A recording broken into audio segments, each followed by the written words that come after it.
A lot of you that have watched my channel for a while will know that I'm a bit of a Dave Ramsey fan. I like his show, I've reacted to him a couple of times on the channel, and I find a lot of his advice quite helpful.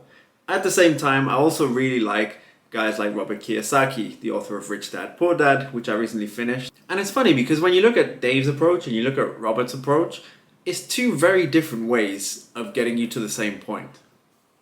Or are you getting to the same point? In the personal finance community, we share a lot of the content, a lot of the lessons that come from both Robert and both Dave, and we apply a lot of them to our personal finance situations. However, I've come to the simple conclusion, which we will get into in this video, that one approach teaches you to be financially free, whereas the other approach teaches you to be rich. And based on what approach you're taking, what is your desired outcome, you need to adapt your investing strategy as a result. So let's get right into the video.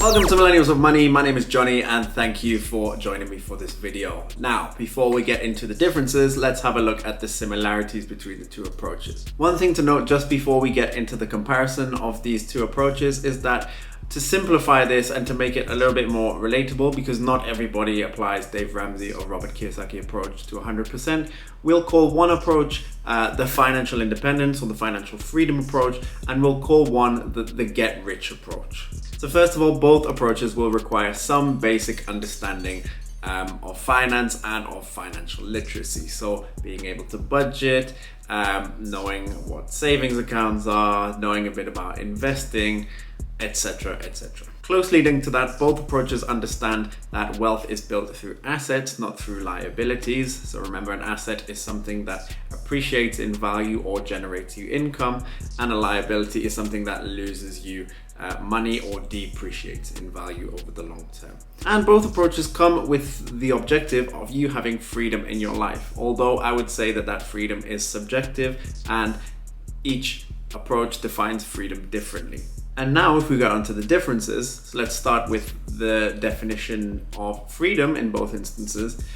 For people pursuing financial independence or financial freedom, I understand it that freedom is more about time freedom. So not having to necessarily work all the time, having the capacity to be able to do what they want in their daily lives and have their money cover it. Whereas in the get rich approach, for me, I see freedom as being about having enough money to do whatever you want with it. Whether you want to stay in a 5-star hotel, whether you want to buy a Bentley, whether you're extremely rich and want to buy a private jet or fly first class all the time. That's how I see the definition of freedom in the get rich sense. And so what does that mean in terms of the lifestyle in both instances? Well, people who are pursuing financial independence or FIRE or financial freedom, they don't need to have loads of money. They just need enough for them to be able to achieve their goals, to be able to cover their costs. They may not necessarily live extravagant lifestyles. They may, but it's more common that they'll live a more modest or a more frugal approach to life rather than splashing out on big purchases.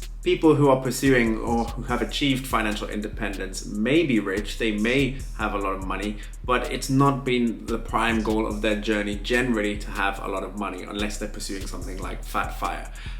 The goal for them is essentially to free up their time to do what they want. And because most of them will simply just pursue enough money to be able to cover their expenses to achieve their freedom, financial independence and FIRE and financial freedom has an end goal. There's an end to the journey. Once you arrive there, that's kind of it. You've got enough, you've achieved your freedom, you can go live your life how you want. Compare that to the get rich approach. Now, I don't want to stereotype here, but if we base this on Robert Kiyosaki's approach, then he will use his assets to buy rich people luxuries that he's always wanted.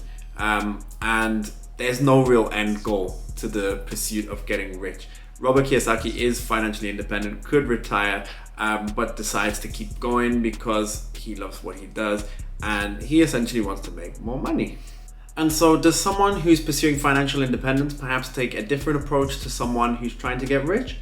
Could be the case. Generally speaking, people who are pursuing financial independence because of their desire for time freedom may pursue more passive investments such as index funds, mutual funds, maybe a couple of stocks. They may have a couple of rental properties, But for the most part, they will want to create a portfolio that requires minimal maintenance from their side once they get to financial independence. People who are pursuing the goal of being rich, on the other hand, may be willing to spend more time and more effort and take bigger risks on their investment. Perhaps they want to start their own business. Perhaps they invest in startups. Perhaps they're building a real estate empire where they have a lot of rental properties. Perhaps they're investing in stuff like crypto. People who are looking to get rich as well may also be much more open to taking on a higher debt leverage, whereas people who are pursuing financial independence will typically be looking to pay off debt. They may use it to some extent, but they won't probably use it to the same extent as someone who's pursuing to build their wealth empire would.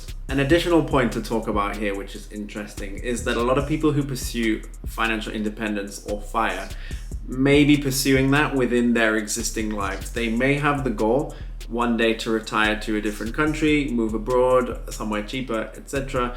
But they're very much doing it on what lifestyle works for them so that they can live their best lives.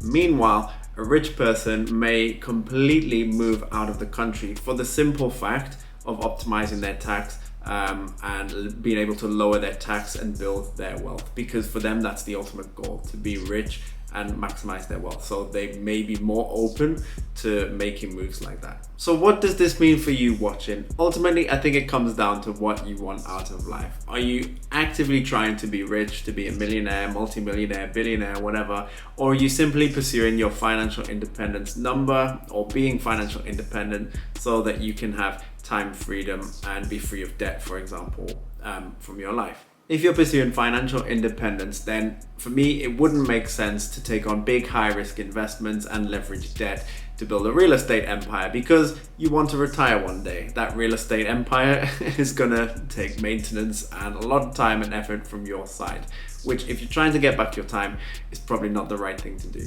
Sure, you maybe have 1, 2, maybe 3 rental properties, but nothing that's going to take up too much of your time, just enough to generate passive income and for you to be able to live the life that you want to live. On the other hand, if you're really trying to be rich, then you probably won't become rich through index fund investing. You would have to take greater risks, like launching a startup business, like trying to build a real estate empire and leveraging a lot of debt to be able to buy lots of properties and generate that rental income.